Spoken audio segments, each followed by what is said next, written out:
First off, it would be great for each of you to introduce yourselves and tell us a little bit about your roles. Yeah, I can start. I'll keep it quick because we're between you and lunch. So again, John Clopton, I lead our Omnichannel marketing team, which really, in a nutshell, encompasses all of our owned and outbound channels. So email, web, app, push, SMS, you name it, it's included, as well as localization. So as we think about how our marketing shows up across the globe in all different languages, also flows through my team. Hi everybody, I'm Laura Boring. I'm the Director of Global Marketing for the Shared Services team, and we lead the email and push notification marketing for all of our many partners and colleagues around the globe. You gotta. Can you hear me? I am. You can't hear me. Just hanging out. Sure. Can you hear me now? Yeah. All right. Yeah.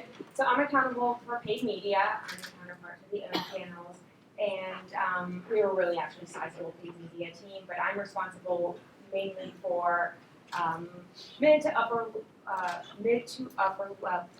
funnel. Thank you. Marketing on behalf of all of our brands, so all 19 brands. So if there's any paid media responsibilities, it'll intake into my team. We have planning responsibilities that we work internal and external partners, and we also have accountability for how we use data. So we own LiveRamp and our first-party data, and we also govern how we use third-party data. Thank you all. I feel really tall and all right, boo-hoo. So with lunch coming up, we need some networking ideas. Let's do icebreakers. I'd love to hear what each of you are streaming, if you have time to stream anything at home. Guilty pleasure. I just got turned on to The Traitors on Peacock. So yes, just a good reality TV binge. We finished that one. Now we're The Traitors UK. Thanks. So I am actually trying to wrap up the Crown series, so loving that. And, don't want it to end, but I'm close. Dave?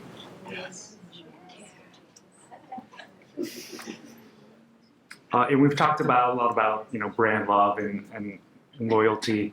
Obviously, I'm loyal to all of these brands: IHG and Delta and Carter's and Go-To Foods. Who have I missed? Really, all of you.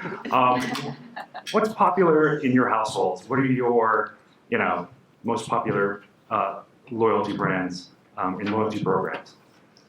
Yeah, I think on my side, my wife keeps Starbucks in business, and so she's a big fan of theirs. For myself, I probably keep Chick-fil-A in business, not that they need my help. And then we fight in the middle over our Sky Miles, so we are big Delta loyalists. Thanks. Yeah. So I have a 17-year-old daughter. So in our house, it's also Starbucks, but Sephora is a good one. Yeah. There, it's Chick-fil-A. We're in Atlanta, right? Chick-fil-A, Delta, and Starbucks. Liz, you did a great job this morning, not only with the mics, but introducing the brand and talking about inspired data and the science of emotions. Trying to wrap my head around the master brand and the 19 brands and the geographies and the owned and the paid and the members and the non-members. It broke my brain a couple times. So I'd love to know, there are obviously going to be some through lines that you want to keep with everything. How do you do that internally? How do you make sense of it across all the different brands and all the different teams? Yeah, I think continuity is key. I think as I think about continuity in my world, it's really kind of broken down into 3 different areas. It's continuity of language, right? We support 21 different languages across the globe. And so we want to make sure that each touch point is consistent across each of those channels. And so you don't want to receive an email in one language to fall on a landing page that doesn't support that language as well. And so language is critically important, especially as we think about personalization. I think the second piece is going to be continuity of the message, right? And so are you making it easy for that person or that customer to take action on what you want them to action on? Or do they have to go do a scavenger hunt to find what they're looking for? And so I think one good example, if you put it into our space, is if we want to put forth a suites campaign, right? We promote suites into an email, we land on a landing page that promotes those suites as well, and then we pre-filter results when you go to book on what suites are available from a particular product perspective. So thinking through that journey and that flow that the customer is going through. And then I think lastly, it's the continuity of the audience or the data. And so what you don't want to find yourself in is defining audience at the individual channel level, because then you'll find yourself out of parity, right? There's going to be slight differences between each of those definitions. So for us, it's moving that audience upstream and having that audience develop there, and then push down to the channels where we can all activate against a constant individual, which then now, no matter what channel you interact with, you're going to receive that exact same experience. I'll go. I'm actually glad you have similar problems that I have with data continuity. It's so interesting. But in paid media, when we're going after members, that's a little bit easier because we're able to build with the audiences and we can have continuity across channels. So I really like that. When it comes to third-party data, it gets difficult because you're looking at different vendors, different ways of segmenting it. So, in the most ideal world, you just have this audience and everybody defines it the same way and they measure it the same way and you know how many you reached and at what frequency, but that's not the world we live in. So it is thinking about data and having continuity against audiences and just getting as close as we can with those definitions. Right. At Yelp, we're working with new partners all the time, dealing with clean rooms, as we heard about with Carter's. Interested to learn more about, who you're partnering with to be better at data these days. Maybe even a peek behind the curtain and look at your tech stack. You don't need to name the companies, you can, but the types of companies that you work with today. Do you want me to start? I already mentioned LiveRamp. Actually, I've been at IHG for about 8 years, and my first role here was managing the DMP. So you know how that went. We don't talk about that anymore. But we still work with LiveRamp. We've been working with them for 8 years, and they've been a really good partner. And they've kind of been a stopgap as the DMP kind of went to the waistline. And we are working with Salesforce more, not as much on the media side. We're starting to pilot more and integrating that into the tech stack. But outside of that, when we think about third-party data, we're super selective because we are a global company and we think about the lowest common denominator when it comes to privacy. So whether it's GDPR, CCPA, or whatever the next new state regulation is, we're always looking at that lowest common denominator. So we're super selective of who we work with and the transparency that they'll give to consumers. So that limits our third-party data partners to make sure that we're just working with the best one. We probably have maybe a handful. All right, Laura, I'm going to put you on the spot. You brought up utilitarian content when we spoke. Tell us about how you define utilitarian content and how you're using it to boost guest love. Thank you for that. So I think of utilitarian content as simple as it sounds, right? Utility. Content that actually is super actionable for the guests and allows them to answer a question. So we have so many different kinds of communications. At IHG last year, we sent out 2.5 billion email across the globe, right? So those communications can be inspirational. They can be beautiful imageries of lovely places to visit and properties to go see. They can be incentivizing, so they can be promotional in nature. But a lot of what my team deals with in email is also about the informative, right? So the transactional emails. So I'm always the hero of the transactional email because it doesn't have as many of the glamorous sort of moments that a lot of our inspirational communications do. But I think that utility matters because it's really key to that experience for the guests, right?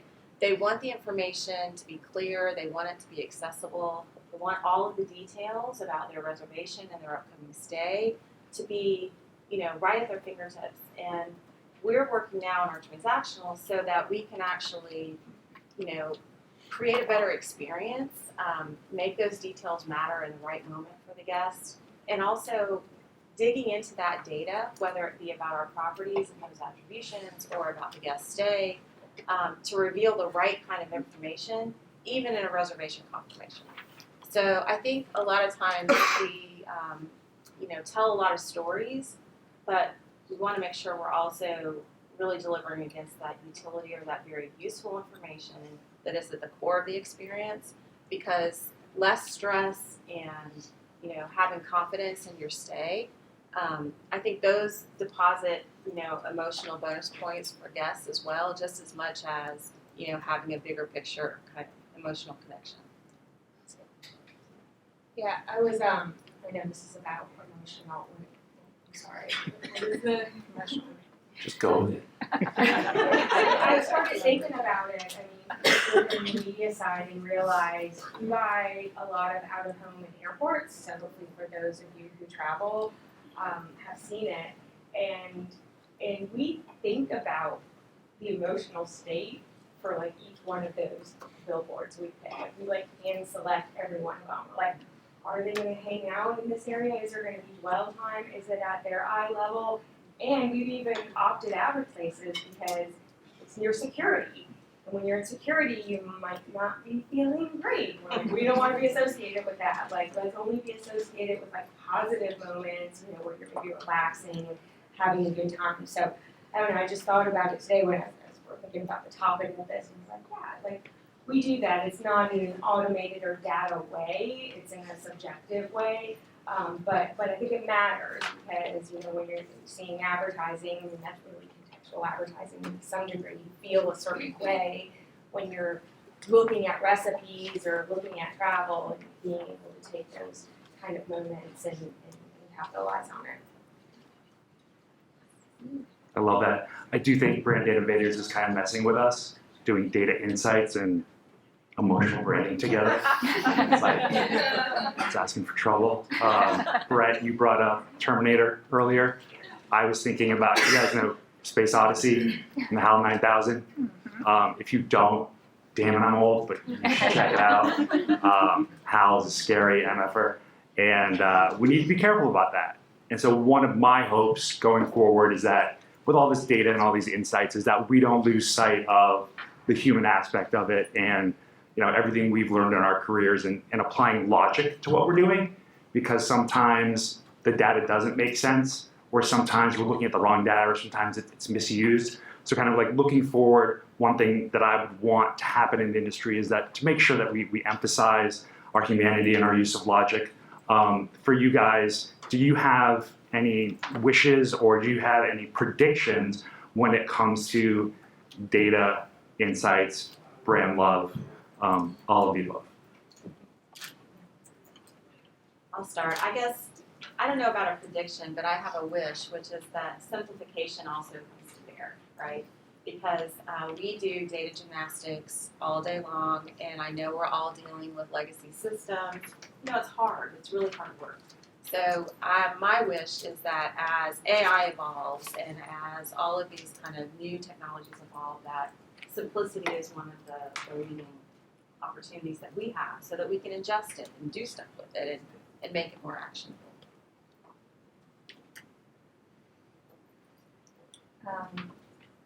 My prediction in this world of cookie deprecation is not even a prediction, but just trying to understand what scalability will look like in data targeting.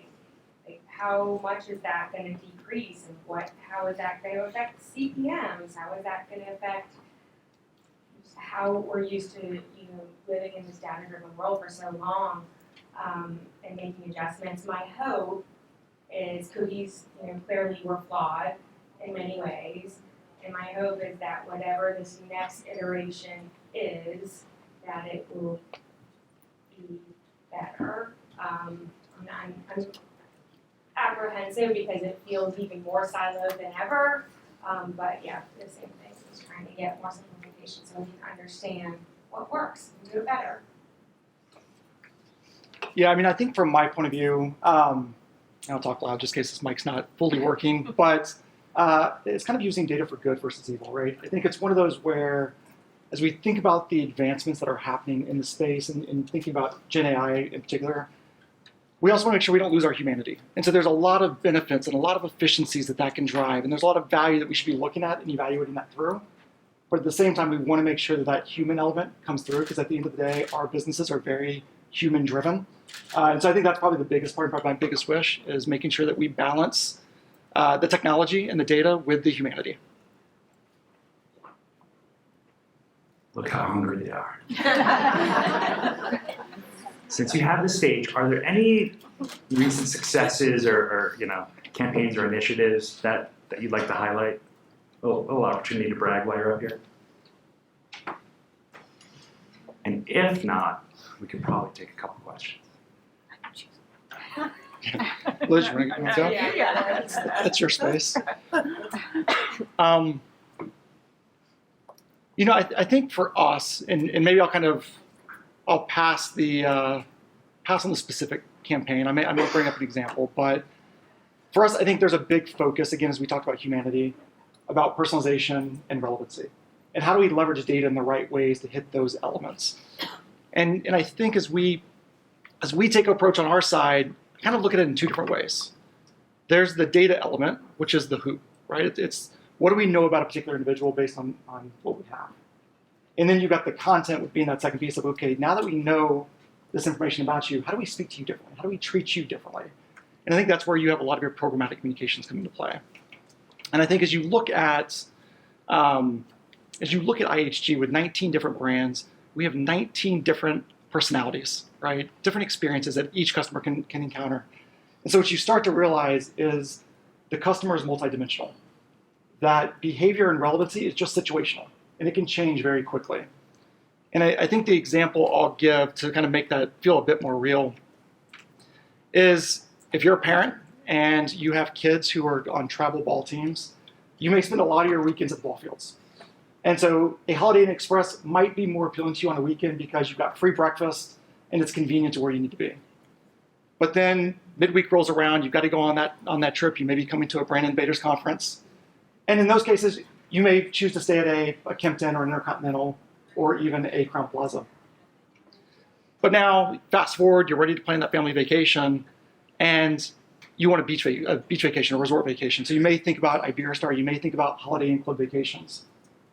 And so in that instance, that same person went through multiple personas. They changed very quickly. What you were one day was not what you were the next.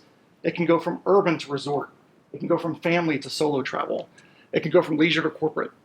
And so I think for us, it's unlocking and trying to piece all that together from a puzzle perspective to figure out how we identify you as an individual and your behaviors to then treat you specifically from a emotional connection perspective of how we really connect with you.